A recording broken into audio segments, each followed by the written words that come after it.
Hey, Colorado Springs. This is Jenny Bayless, and I'm here with another episode for you guys today. Just a really quick one. I just kind of wanted to go over something that has been a little bit top of mind for me, unfortunately, and that is the rain that we've been getting this summer, and kind of what that translates to, with your properties. So, just kind of wanted to go over real quick that this has been one of the rainiest summers I've ever seen in Colorado. I haven't lived here as long as some people, but it's just been crazy the amount of rain that we've been getting. And while I've been enjoying it for my grass at home, it has completely just terrorized us for some of our rental properties that we weren't prepared for some of the torrential downpours. So, just to kind of highlight, this is a news article. It says Colorado Springs smashes an all-time record by Ryan Matush, posted on June 27th, 2023. And I guess this year we've smashed all sorts of records when it comes to rain. So it's broken its all-time record this June for rainfall in a single month. All-time rainfall for a 2-month period, all-time rainfall for the month of June. And then June 12th set a new record of 4 inches of rain, and June 21st set a record of 1.62 inches of rain. So yeah, that has been, kind of wild to me. Yeah, apparently Colorado Springs has already passed its yearly average rainfall mark. So what does that translate to? That translates to headaches to a rental property owner. At least for me, it does. So I just kind of wanted to go over some things that I've learned, and hopefully this can help people, kind of better prepare if you are able to. So, one thing that I recommend that people do is really just do some really simple maintenance things around your rental properties, and even your primary home if you can. Make sure that your gutters are cleaned. Make sure that the downspouts to your gutters are appropriate. Sometimes you need to get those extensions or tie-ins. A gutter company would be able to assist you with that. And if your gutters are broken or rusted through, which does happen, especially with the hail too, that can be a component as well.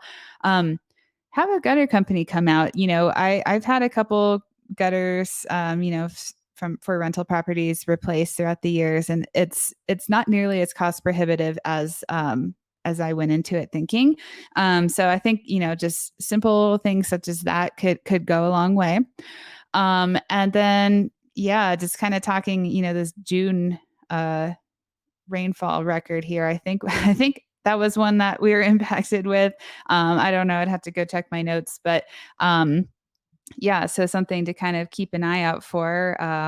We have a fourplex that is a bit at the bottom of a hill, and it obviously hasn't been a problem before, but just because of the amount of rain that we got during that period, and it just was relentless. This article right here is really interesting. Flooding around Colorado Springs remains a concern after record-setting rain. What's next? And basically, it goes on to mention that the soil was just so saturated that there was nowhere for the water to go, and that it exactly describes kind of what happened to one of our fourplexes that I mentioned. It being near the bottom of a hill, the water rushed down the hill because it had nowhere else to go, and unfortunately, it went into my tenant's home. So that was a complete mess. For me, I didn't have flood insurance for it because it's not in a flood zone. So I didn't think to think that I might need it. So, didn't have flood insurance. So that was all on us. We had to get a water mitigation company in there. And I don't even know how I managed to land one. I think I just called every single mitigation company out there on Google and, begged and pleaded for someone to come over within a decent amount of time. And so they got the water removed. Obviously, the flooring was completely ruined, so had to throw away all of the flooring, had to put new flooring in. So it was just kind of, a big thing. So not only did we have to fix, that tenant's unit, but we needed to make sure that this didn't happen again. So then we had to get, a drainage company to come out and really assess what are the weak points when you have, weather events such as the ones that we've been having. What are the weak points to this property? Okay, well, it's at the bottom of this hill. It was particularly, unfortunately, this one unit that was kind of at the, apex of it. And so we had to get a drainage system installed around the entire perimeter, so that this doesn't happen again.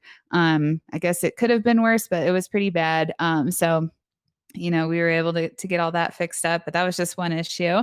Another issue is that the other fourplex that we have, it was interesting. They called me one afternoon with my tenant, and he was saying, "Hey, you know, just with all the rain, like the drain is flooding and it's about to enter my apartment." And the weirdest part about that is it I had to clarify. I said, "Is it raining at your house right now?" And he said, "Yeah, well, I'm only like 25 minutes away from this property. It was completely sunny at my house." Very bizarre. So that's just kind of how the weather has been. I had to call an emergency plumber, and thank goodness one was able to get out there, and he just installed a very temporary solution, a hand pump with a garden hose to just get the water out of that area. So that's something that people should think of. So, a lot of the fourplexes have that garden level style to them, which that particular plumber was mentioning to me that over time the drains that you see there are actually, they become non-functioning at some point. So he saved us from another very large headache. So for a few $100, it was completely worth every penny for him to come over and save us from another potential flood. But we have to obviously install for that particular property a sump pump is the best solution for that. So, that's the thing, is I'm not an expert on water mitigation type strategies at all. So, definitely call a professional. Some professional services that you might want to, consider are landscapers, plumbers, and structural engineers. Those are kind of the people that we consult to figure out what is the best solution so that this doesn't happen again. I'm all about preventative maintenance. So, we're just going to have to install that sump pump on it. And then one other thing that I definitely really want to call out to people is the grading of your property. So if you have an older home, make sure you really take a look at the grading surrounding the perimeter of the home, because over time, if the grading starts sloping in towards the house, that water is going to, either seep into the house or cause some sort of erosion and damage.